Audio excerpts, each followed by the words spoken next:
안녕하세요. 저는 20대 초반의 여자이고 현재 대학생입니다. 제가 이렇게 사연을 작성하게 된 이유는 저에게 나이 차이가 많이 나는 친오빠가 한 명 있습니다.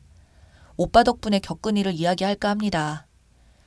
나이 차이가 10살쯤 나기 때문에 오빠는 저를 많이 예뻐해 주었어요. 저도 오빠를 많이 따랐고요. 우리 오빠는 진짜 멋있거든요. 잠깐. 우리 오빠를 소개하자면 우리 오빠는 말 그대로 엄친아예요. 제가 봐도 참 대단하다고 느껴질 정도로 부족한 것이 없어요. 얼굴은 예쁜 엄마를 닮아서 정말 잘생겼고, 그리고 공부도 엄청 잘했어요. 성격도 워낙 착해서 항상 인기도 많았고요. 제 친구들이 저희 집에 놀러 왔다가 우리 오빠 보고 반해서 가슴 아리를 했던 친구가 한둘이 아니었거든요. 어쨌든 오빠는 정말 인기가 좋았어요. 저는 그런 오빠 덕분에 늘 비교의 대상이 되었죠. 모든 것에 있어서 오빠를 따라갈 수가 없었는데 특히 오빠의 얼굴부터가 늘 비교가 되곤 했습니다. 저는 엄마도 아빠도 아닌 친할머니를 닮았다고 하는데 아무튼 제 얼굴은 그렇게 예쁜 얼굴은 아니랍니다.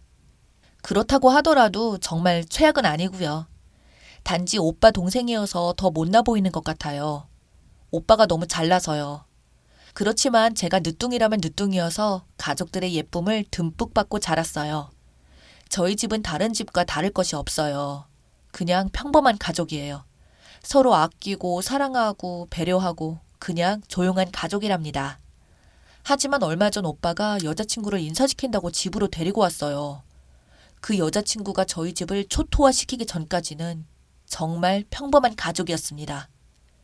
오빠 여자친구를 보며 저희 부모님은 큰 충격을 받았죠.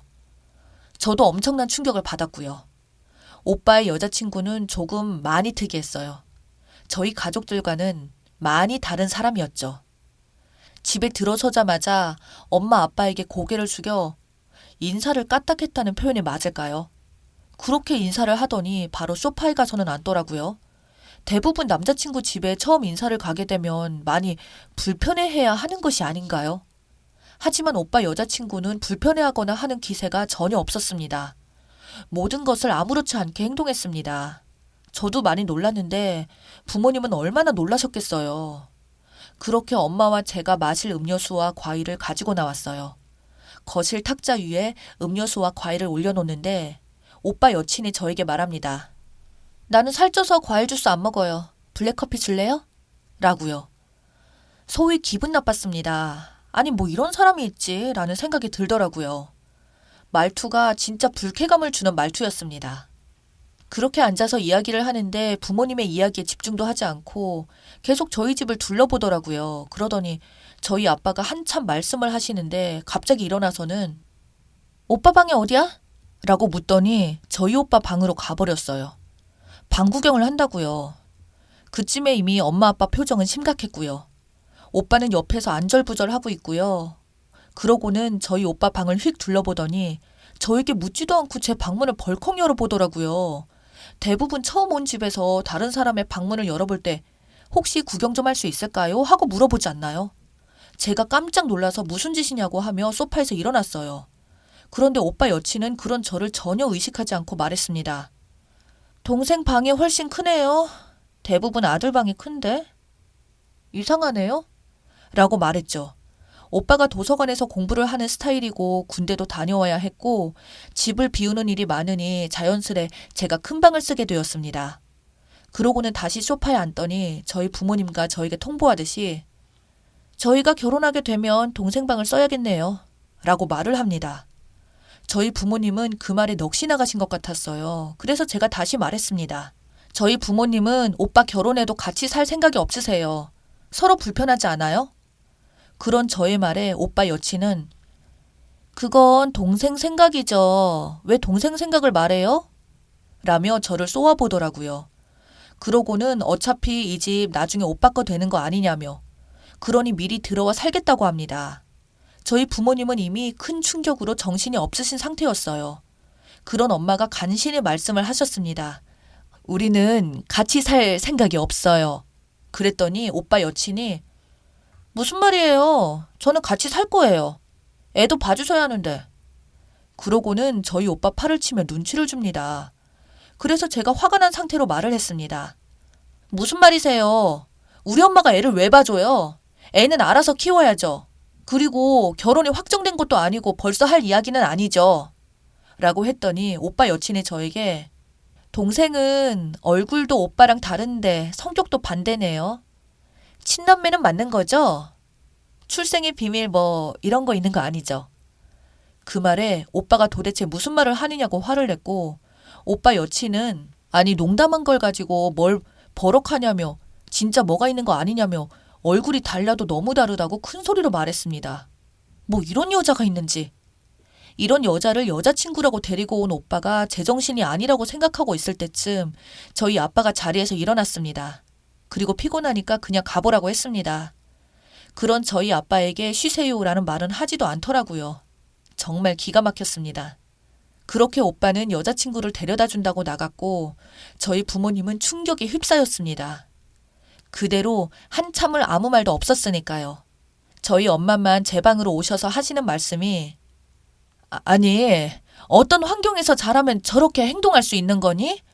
요즘 애들 다 저러니? 라고 묻더라고요. 그런 엄마에게 제가 말했죠. 엄마 딸은 전혀 아니라고요. 그렇게 나중에 오빠가 들어오고 부모님은 오빠를 앉혀놓고 난리가 났습니다. 지금껏 노파심에 잔소리 한번 안 하셨는데 정말 화가 나셨던 거죠. 오빠의 말에 의하면 처음부터 그랬던 것은 아니라고 합니다. 시간이 갈수록 정도가 심해졌다고요. 처음에는 착한 것 같은데 어느 순간 점점 성격이 나오더라고요. 그래서 부모님이 결혼할 거냐고 물어보니 모르겠다고 합니다. 잘 모르겠다고 생각하는 사람을 왜 집에 데려왔냐고 하니까 한 달 전부터 집 구경시켜달라고 그렇게 난리였다네요. 그래서 별 생각 없이 데리고 왔는데 집에 와서 하는 행동을 보고 본인도 몰랐다고 하더라고요. 아빠가 처음으로 말씀을 하셨어요. 저 아이와 결혼하면 나는 너 못 보겠다고요. 그렇게 얼마 후 오빠는 여자친구와 헤어졌다고 저희 가족에게 말을 했습니다. 그 여자는 오빠와 헤어졌습니다. 그 여자라는 호칭을 사용할게요. 그 후 저희 집에서는 그 여자 이야기가 금기어가 되었어요. 단 한 번도 이야기를 꺼내지 않았어요. 그런데 얼마 후 그 여자가 다시 등장을 했습니다. 제가 학교를 끝내고 집으로 돌아오는데 저희 집 아파트 1층에 그 여자가 서 있더라고요. 한눈에 알아봤죠. 어떻게 잊을 수가 있겠어요. 저희 가족에게 그렇게 강렬한 인상을 남겼는데요. 저를 알아보더니 걸어오더라고요. 그러고는 오빠에게 제 전화번호를 물어봤는데 알려주지 않아서 기다렸다고 합니다. 이야기 좀 하자고 하는데 제가 그랬습니다. 할 말 없고 오빠한테 하라고요. 그랬더니 아니 대화 좀 하자는데 그게 그렇게 어려운 일이냐고 말을 하네요. 그래서 제가 왜 반말이냐고 하니까 너 나보다 나이도 어리잖아 이럽니다. 기가 막혔지만 물었습니다. 그런데 오빠와 헤어지신 거 아니냐고요. 그랬더니 헤어졌대요. 아니 오빠가 헤어지자고 통보를 했는데 자기는 못 헤어진다고 합니다. 그러고는 오빠가 저희 집하고 너하고 맞지 않아서 헤어진다는 말을 했는데 가만히 생각해보니 저희 집에 왔던 날 제가 자기를 싫어하는 게 느껴졌다고 합니다. 그래서 네가 오빠에게 헤어지라고 했냐고 저에게 묻더군요. 저는 더 이상 그 여자와 대화를 하고 싶지 않았어요. 왜냐하면 그때가 초저녁이었는데 그 여자에게서 술 냄새가 진동을 했거든요. 그래서 저는 그만 가보겠다고 하고 집으로 돌아가려는데 그 여자가 갑자기 제 머리채를 잡았어요. 제가 정신이 없었다는 표현이 맞을 거예요. 제 머리를 잡고는 제게 욕을 했어요. 네 가지가 없다는 등 아무튼 심한 욕을 했습니다. 저는 그런 욕을 들어본 적도 없고 물론 머리채를 잡혀본 일도 없었네요. 제가 당장 놓으라고 소리를 쳤지만 저에게 내가 어떻게 꼬셨는데 너 때문에 망쳤잖아. 얼굴도 못생긴 게 그래 못생겼다고 하니까 기분이 나빴어. 그래서 그랬어. 라며 또 욕을 합니다.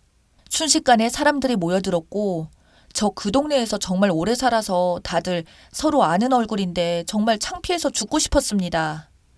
결국 경비 아저씨가 엄마에게 전화를 했어요. 엄마가 내려오셔서 저를 보시고는 정말 놀라서는 경비 아저씨랑 같이 그 여자를 저에게서 떼어냈어요. 그 여자는 그래도 분이 안 풀렸는지 엄마가 보는 앞에서 저에게 욕을 했습니다. 너무나 착한 우리 엄마 그런 욕을 들어보지 못하신 분인데 엄청난 충격을 받으셨죠. 저는 머리가 한 움큼 빠지는 아픔을 느껴야 했고요. 순간 머리가 한 움큼 빠진 것을 보고는 화가 머리끝까지 났고 저는 핸드폰을 꺼내 경찰에 바로 신고를 해버렸습니다. 엄마가 충격을 받아서 앉아 울고 있는 것을 보는데 더 화가 났거든요. 결국 경찰이 왔고 그 여자와 저와 엄마는 경찰서에 가게 되었습니다. 엄마는 옆에서 그냥 신고한 거 없던 일로 하라고 그랬는데 그러면 안 될 것 같았어요. 앞으로 우리 오빠를 더 괴롭힐 수 있겠구나 싶기도 했고요. 그래서 경찰서에 가서 조사를 받았고 잠시 후 아빠와 오빠가 경찰서에 왔습니다. 다들 경찰서는 처음이라 정말 황당하다 못해 기가 막혔죠. 그 여자는 경찰서 소파에 누워서 자고 있고 그 여자 핸드폰으로 경찰이 그 여자 가족에게 연락을 해놓았으니 그 여자 가족도 왔는데 엄마라고 온 사람도 사과를 하는 것이 아니라 우리 애가 때릴만 했으니 그랬지 그럴 애가 아니라고 말을 하네요. 그래서 알았습니다. 저런 부모 밑에서 자랐으니 그럴 수밖에 없다는 것을요. 그 여자는 폭행죄로 조사를 받았고 증거는 많았으니까요. CCTV도 있었고 경비 아저씨가 증인도 되어주셨어요. 그 여자가 저에게 합의를 해달라고 하는데 저는 합의할 생각도 없다고 말했어요. 그러니 저희 오빠에게 전화를 해서 합의해달라고 난리를 쳤죠. 저희 집에 와서는 저희 엄마에게 합의를 해달라고 빌고 또 빌었다네요. 그래서 저는 한 번만 더 저희 집에 오면 절대 합의 안 해주겠다고 엄포를 놓았습니다. 그렇게 저는 정말 합의해줄 생각이 없었는데 저희 부모님이 똑같은 사람 되는 거니까 그냥 끝내자고 그 여자 다시 보고 싶지도 않고 엄마가 스트레스를 너무 많이 받는다고 해서 한참 후에 합의를 했는데 조건은 저희 오빠와 저희 가족 앞에 절대 나타나지 않는다는 조건으로 합의를 했습니다. 결국 저희 오빠는 저의 희생으로 인생을 다시 살게 되었습니다. 그 후 저희 오빠는 저에게 정말 잘합니다. 충성을 다하고 있어요. 그렇지 않아도 그 여자가 자기는 죽어도 못 헤어진다고 맨날 협박을 했다고 하는데 저의 희생으로 깨끗이 끝났거든요. 제 머리 한 줌으로 오빠 인생을 구했으니 저는 저희 집안의 영웅이 되었습니다. 제가 이 글을 쓰고 있으면서도 속이 후련하네요. 어쨌든 사람을 만날 때는 정말 신중해야 할 것 같습니다. 잘못 만나면 정말 인생이 너무 무서울 것 같으니까요.